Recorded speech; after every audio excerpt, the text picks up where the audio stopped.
17 again. Movie की शुरुआत होती है और हम एक लड़के को देखते हैं जिसका नाम माइक रहता है और आज माइक की लाइफ का सबसे बड़ा दिन रहता है क्योंकि स्कूल के बास्केटबॉल मैच में नेशनल टीम के सिलेक्टर्स आने वाले रहते हैं, जिस वजह से माइक पर अपना बेस्ट परफॉर्मेंस देने का प्रेशर रहता है क्योंकि उस एक मैच में उसकी लाइफ के सारे सपने टिके होते हैं। पर जब उसका मैच शुरू होता है तो उसकी गर्लफ्रेंड स्कारलेट घबराई हुई उसके पास आती है और मैच के बीच में ही वहां से निकल कर जाने लगती है और उसे जाता देख माइक से रहा नहीं जाता, जिसके बाद वो भी अपना मैच छोड़कर स्कारलेट के पीछे जाता है और उसे रोककर उसके अचानक चले जाने की वजह पूछता है। तो स्कारलेट माइक को बताती है कि वो डरी हुई है क्योंकि वो प्रेग्नेंट हो गई है। तो माइक स्कारलेट से कहता है कि उसे डरने की कोई जरूरत नहीं है क्योंकि वो उसके साथ है और ये कहकर माइक अपना मैच छोड़कर स्कारलेट के साथ वहां से निकल जाता है। और फिर कहानी 20 साल बाद से शुरू होती है और हम देखते हैं अब माइक 37 साल का हो चुका है और अपने 20 साल पहले लिए फैसले पर हर रोज अफसोस करता है क्योंकि बास्केटबॉल के अलावा माइक का किसी चीज में मन नहीं लगता। इसके अलावा वो जिस कंपनी में काम करता है वहाँ दिन रात मेहनत करने के बाद भी उसकी कोई रिस्पेक्ट नहीं करता। घर में उसके दोनों बच्चों को उसके होने ना होने पर कोई फर्क नहीं पड़ता और स्कारलेट के साथ भी उसके रिश्ते पर खतरा मंडरा रहा होता है क्योंकि परिवार पर ध्यान न देने की वजह से स्कारलेट उसे तलाक देने वाली होती है। माइक हर तरफ से पिस रहा होता है। पर इसी बीच एक दिन जब माइक अपने बच्चों मैगी और एलेक्स को स्कूल से पिकअप करने जाता है तो वहाँ उसे अपनी उस टाइम की फोटो लगी मिलती है जब वो स्कूल बास्केटबॉल टीम में था, जिसे देखकर वो मन ही मन बहुत खुश होता है। तभी एक साफ सफाई करने वाला बुढ़ा आदमी उसके पास आता है और उसे उस फोटो को देखता देख उससे कहता है कि वो आज भी अपने पास्ट में अटका हुआ है। तो माइक उससे कहता है कि वही एक वक्त था जब उसे अपने ऊपर प्राउड था और वो विश करता है कि काश वो फिर से वही लाइफ दोबारा जी पाता।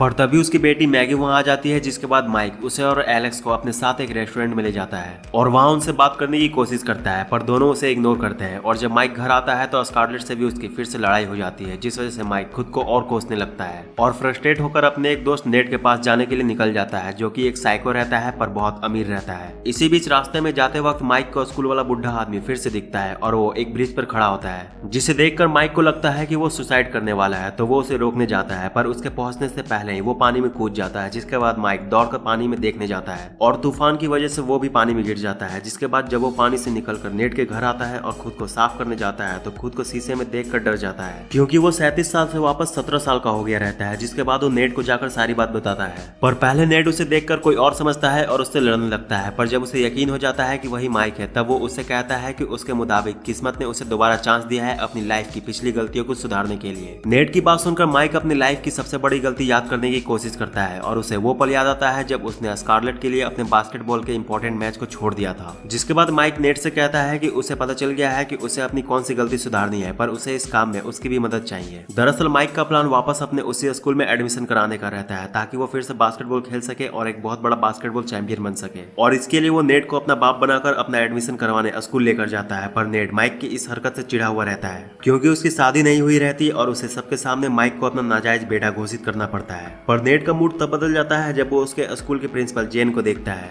जिसे देखते ही नेट को उससे प्यार हो जाता है और वो अपना अलग प्लान बनाता है माइक के जरिए जेन को पटाने का। इधर माइक जब पहले दिन स्कूल जाता है तब उसे पता चलता है कि उसके बच्चे उसकी गाइडेंस के बिना कितने गलत रास्ते पर हैं। दरअसल माइक का एडमिशन मैगी और एलेक्स की क्लास में ही होता है, जहां वो देखता है कि मैगी क्लास के सबसे हरामी स्टूडेंट जिसका नाम स्टैन रहता है उसके साथ रिलेशन में है और एलेक्स से मिलकर उसे पता चलता है कि उसने अपने बारे में उसे जितना ही बताया था कि वो स्कूल में बहुत कूल है और स्कूल के बास्केटबॉल टीम का हिस्सा है, सब झूठ था। वो ना ही बास्केटबॉल टीम का हिस्सा रहता है और ना ही कूल, क्योंकि सभी बच्चे उसका हर वक्त मजाक उड़ाते रहते थे। एलेक्स की हालत देखकर माइक सबसे पहले उसकी मदद करने का डिसाइड करता है और इसके लिए वो सबसे पहले एलेक्स को बास्केटबॉल की ट्रेनिंग देने का सोचता है। इसी बीच माइक को यह भी पता चलता है कि मैगी का बॉयफ्रेंड स्टैन ही वो लड़का है जो एलेक्स को बहुत ज्यादा परेशान करता है और उसी की वजह से एलेक्स बास्केटबॉल टीम का हिस्सा नहीं है क्योंकि स्टैन ही बास्केटबॉल टीम का कैप्टन रहता है। जिसके बाद माइक स्टैन को सबके सामने सबक सिखाने का डिसाइड करता है ताकि वो एलेक्स से अपनी दोस्ती और पक्की कर सके और इसके लिए वो पूरे स्कूल के सामने स्टैन का मजाक उड़ाता है। जिसके बाद एलेक्स और माइक की दोस्ती और बढ़ जाती है। दूसरी तरफ नेट भी प्रिंसिपल जेन को इम्प्रेस करने की बहुत कोशिश करता है पर जेन उसे ये कहकर मना कर देती है कि वो अपने स्टूडेंट के डैड के साथ डेट पर नहीं जा सकती। लेकिन नेट इसके बावजूद हार नहीं मानता, वो और भी अलग अलग रास्ते अपनाते रहता है। इधर माइक सब कुछ ठीक करने के लिए एलेक्स को ट्रेंड करता है, मैगी को बार बार स्टैन से दूर रहने की सलाह देता है और सबसे खास बात वो एलेक्स का दोस्त बनकर उसके घर जाता है और वहाँ स्कारलेट को भी इम्प्रेस करने की कोशिश करता है और इसके लिए वो सब काम को पूरा करता है जिसे उसने बहुत वक्त से छोड़ रखा रखा था, जिसके बाद माइक को अपने सामने देखकर स्कारलेट उससे कहती है कि उसे लगता है कि वो उसे बहुत वक्त से जानती है, पर स्कारलेट के उसे ना पहचानने पर माइक अपनी असलियत उससे छिपाए रखने का ही डिसाइड करता है। लेकिन इधर माइक एलेक्स को ट्रेन करके उसे बास्केटबॉल टीम का हिस्सा बना ही देता है, जिससे एक और अच्छी बात यह होती है कि स्टैन बहुत ज्यादा चिढ़ जाता है और गुस्से में मैगी से ब्रेकअप कर लेता है। पर माइक को पता नहीं रहता कि स्टैन से ब्रेकअप के बाद मैगी को इतना ज्यादा बुरा लगेगा। जिसके बाद जब मैगी एक जगह पर बैठकर रो रही होती है तो माइक उसके पास जाता है और उसे समझाता है कि वो स्टैन से बेटर डिजर्व करती है। माइक की बात सुनकर मैगी शांत हो जाती है। जिसके बाद सब कुछ ठीक होता देख माइक इस खुशी में नेट के घर में पार्टी रख देता है, जब नेट जेन को लेकर डेट पे जाने में कामयाब हो जाता है। और पार्टी में माइक एलेक्स को मोटिवेट करता है उसके क्रश को प्रपोज करने के लिए, पर तभी उस पार्टी में स्टैन भी आ जाता है और मैगी से अपने किए के लिए माफी मांगने लगता है, जिसे देखकर माइक वहां आता है और स्टैन को वहां से जाने के लिए कहता है, पर स्टैन जाने से मना कर देता है। जिसके बाद फिर दोनों में लड़ाई शुरू हो जाती है और उस लड़ाई में स्टैन माइक को मारकर बेहोश कर देता है। जिसके बाद जब उसकी आंख खुलती है तो वो खुद को मैगी की बाहों में पाता है और देखता है कि मैगी उसे सीड्यूस करने की कोशिश कर रही है। और तब माइक को रियलाइज होता है कि उसने मैगी के सामने उसकी ज्यादा केयर करके उसे गलत हिंट दे दिया है। जिसके बाद माइक मैगी से यह कहकर वहां से भाग जाता है कि वो किसी और से प्यार करता है। इसी बीच पार्टी में स्कारलेट भी वहां एलेक्स को ढूंढते हुए पहुंच जाती है और इस बार स्कारलेट को अपनी आंखों के सामने देखकर माइक खुद को रोक नहीं पाता और उसे सबके सामने किस कर लेता है। जिसके बाद स्कारलेट माइक की इस बदतमीजी के लिए उसे थप्पड़ मार देती है और एलेक्स और मैगी भी उसकी इस हरकत से उससे नफरत करने लगते हैं और माइक को रियलाइज होता है कि उसकी एक नादानी ने उसकी सारी मेहनत पर पानी फेर दिया। पर जब कोर्ट में डाइवोर्स की डेट आती है और सभी बड़े माइक के आने का इंतजार कर रहे होते हैं, तब माइक एक लेटर लेकर कोर्ट में जाता है और सबसे कहता है कि माइक किसी जरूरी काम में फंस गया है,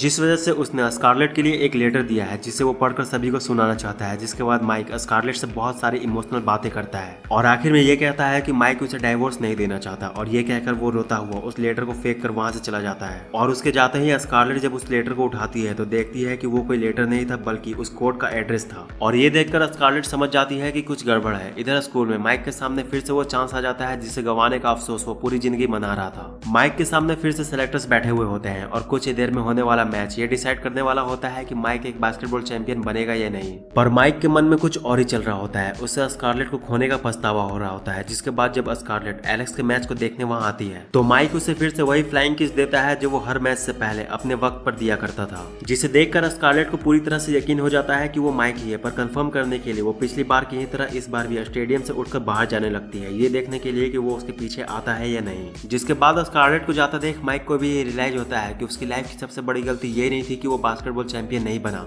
बल्कि उसकी गलती ये थी कि उसने अपने पास्ट के चक्कर में अपने सबसे कीमती चीज अपने प्यार को बर्बाद कर दिया था और इसी गलती को सुधारने के लिए उसे ये मौका दोबारा मिला है। और ये रियलाइज होते ही माइक सालों पहले की तरह दौड़कर स्कारलेट के पीछे जाता है और जाते जाते वो फिर से बड़ा माइक बन जाता है और स्कारलेट को उसका इंतजार करते पाता है और दोनों के बीच सब कुछ ठीक हो जाता है। और आखिर में माइक अपने बच्चों के करीब रहने के लिए कुछ टाइम के बाद उसी स्कूल में कोच की नौकरी पकड़ लेता है और मूवी यहाँ खत्म हो जाती है। तो यार बस इस वीडियो में इतना ही। वीडियो कैसी लगी कमेंट करके जरूर बताना और इस तरह की और मूवीज के लिए चैनल को सब्सक्राइब करके बेल आइकन को प्रेस कर लो। तो मिलते हैं नेक्स्ट वीडियो में, तब तक के लिए बाय। और हाँ, जाते जाते इस वीडियो को लाइक जरूर करते जाना।